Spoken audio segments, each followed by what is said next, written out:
Assalamualaikum warahmatullahi wabarakatuh. Saya Nazim Andian Priyadi dengan NPM 2510303. Di kesempatan kali ini saya akan membahas tentang pemahaman terhadap Pancasila. Pertama-tama, kita perlu menyadari bahwa Pancasila merupakan fondasi yang menopang seluruh kehidupan bernegara. Artinya, apapun bentuk kebijakan pemerintah, perilaku masyarakat, maupun perkembangan budaya yang terjadi semuanya seharusnya mengacu pada nilai-nilai Pancasila. Dengan kata lain, Pancasila bukan sekedar simbol atau teks dalam pembukaan Undang-Undang Dasar 1945, tetapi menjadi landasan moral yang membantu kita menentukan mana perilaku yang benar dan mana yang bertentangan dengan jati diri bangsa. Selanjutnya, hari ini akan mencakup 4 aspek utama. Yang pertama, etika Pancasila. Yang kedua, sejarah perumusan. Ketiga, kedudukan hukum. Dan keempat, tujuan pendidikan Pancasila. Keempat aspek ini saling melengkapi, sehingga kita memahami Pancasila secara utuh, baik dari sisi nilai, perjalanan sejarah, maupun fungsinya dalam kehidupan modern. Untuk masuk ke inti pembahasan, kita harus memahami dulu apa itu etika. Etika pada dasarnya membahas tentang nilai baik dan buruk yang menjadi pedoman manusia dalam tindakan mereka sehari-hari. Melalui etika, kita menilai apakah suatu perilaku itu bersifat moral atau tidak. Dan dalam konteks ini, Pancasila menjadi pedoman moral bangsa Indonesia. Nilai-nilai di dalamnya mengarahkan masyarakat agar bersikap adil, jujur, saling menghargai, dan menjaga harmoni. Bahkan, bagi pemerintah, Pancasila menjadi acuan dalam mengatur kekuasaan agar tidak menyimpang dari nilai kemanusiaan. Lebih jauh lagi, Pancasila lahir dari nilai-nilai asli Nusantara, seperti budaya gotong royong, musyawarah, dan agama masyarakat Indonesia. Oleh sebab itu, Pancasila sangat relevan dengan karakter bangsa kita sendiri. Berikutnya, mari kita pahami nilai etis dari masing-masing sila. Yang pertama, ketuhanan yang Maha Esa, yaitu mencakup etika religius. Etika ini menuntun kita untuk menjalankan ajaran agama masing-masing, sekaligus menghormati pemeluk agama lain. Dengan demikian, kehidupan yang harmonis dapat tercapai.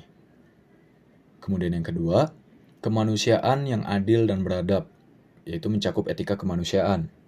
Sila ini menekankan penghormatan terhadap martabat manusia, menolak diskriminasi, dan mendorong sikap empati. Selanjutnya, Persatuan Indonesia, yang dimana ini mencakup etika kebangsaan. Etika ini mendorong kita menjaga persatuan dalam keberagaman karena Indonesia terdiri dari berbagai suku dan budaya.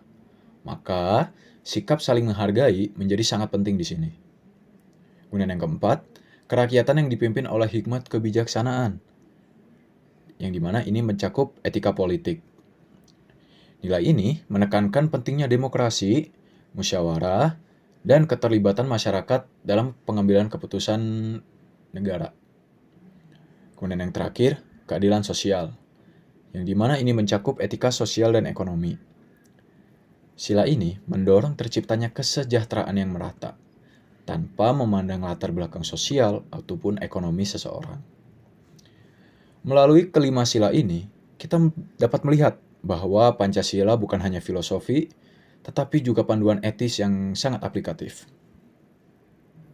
Selanjutnya, mari kita lihat bagaimana etika Pancasila diterapkan dalam kehidupan nyata.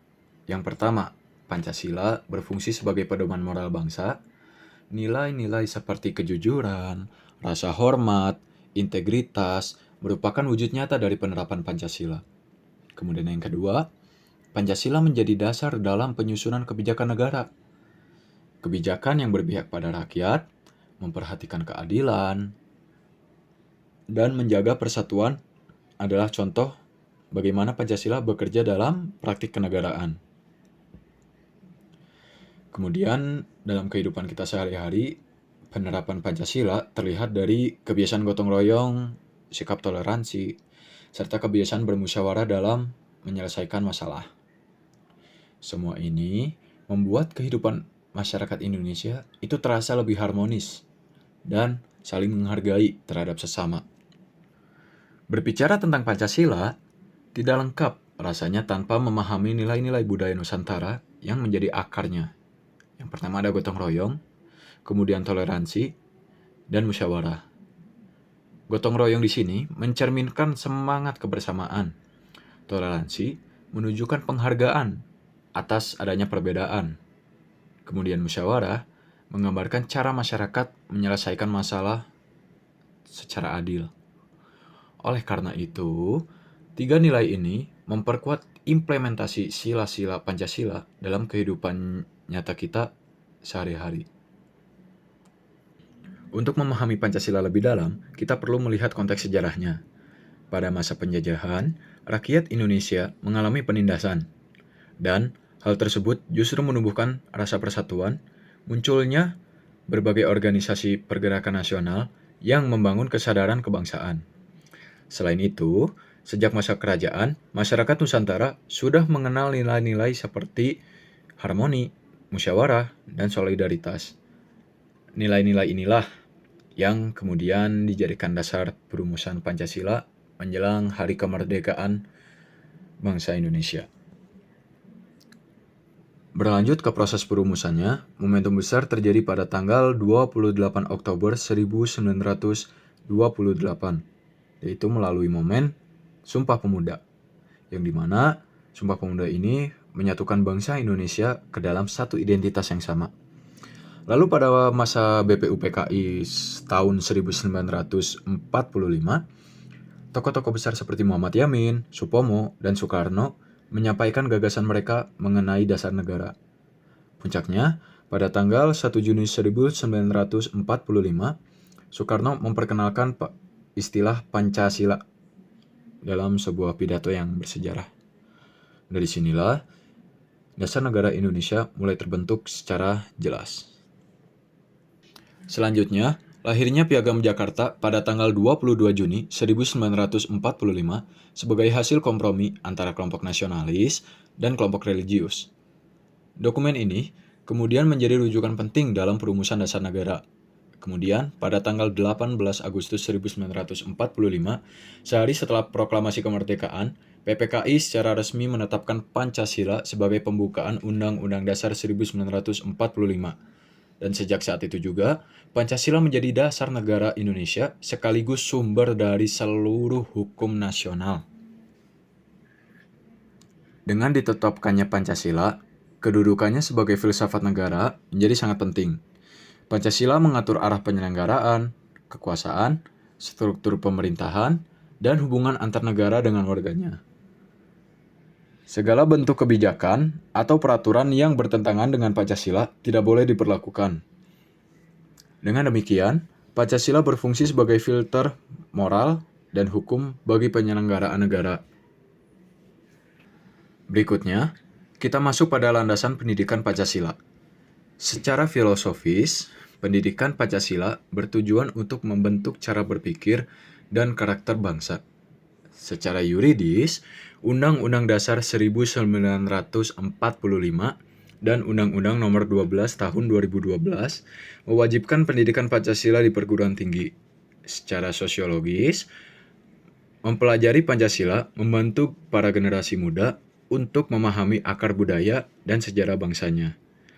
Dengan kata lain, pendidikan Pancasila memiliki peran tersendiri dalam membantu membangun identitas bangsa secara nasional, baik internasional. Dalam proses pembelajaran, terdapat 3 tujuan utama, yaitu yang pertama adalah kognitif, yang dimana mahasiswa memahami Pancasila secara ilmiah dan rasional. Kemudian yang kedua, ada secara afektif, yang dimana mahasiswa memiliki sikap cinta tanah air, toleransi, dan solidaritas. Kemudian yang ketiga adalah psikomotorik, yang dimana mahasiswa mampu menerapkan nilai Pancasila dalam pengambilan keputusan moral dan menganalisis isu-isu kebangsaan. Dengan demikian, pendidikan Pancasila tidak hanya membentuk pengetahuan, tetapi juga berkarakter dan kompetensi etis. Nah, sekian yang saya dapat sampaikan. Sebagai penutup, dapat kita simpulkan bahwa Pancasila menyatukan dimensi etika, sejarah, hukum, dan pendidikan. Meskipun dunia terus berubah, nilai-nilai Pancasila tetap relevan dalam menghadapi tantangan globalisasi, perkembangan teknologi, penyebaran hoaks, serta meningkatnya polarisasi sosial. Oleh sebab itu, mari kita menjadikan Pancasila sebagai pedoman hidup agar kita dapat menjadi warga negara yang berkarakter, beretika, dan mampu membangun masyarakat yang adil serta beradab. Sekian dari saya. Terima kasih atas waktu dan perhatiannya. Terima kasih. Wassalamualaikum warahmatullahi wabarakatuh.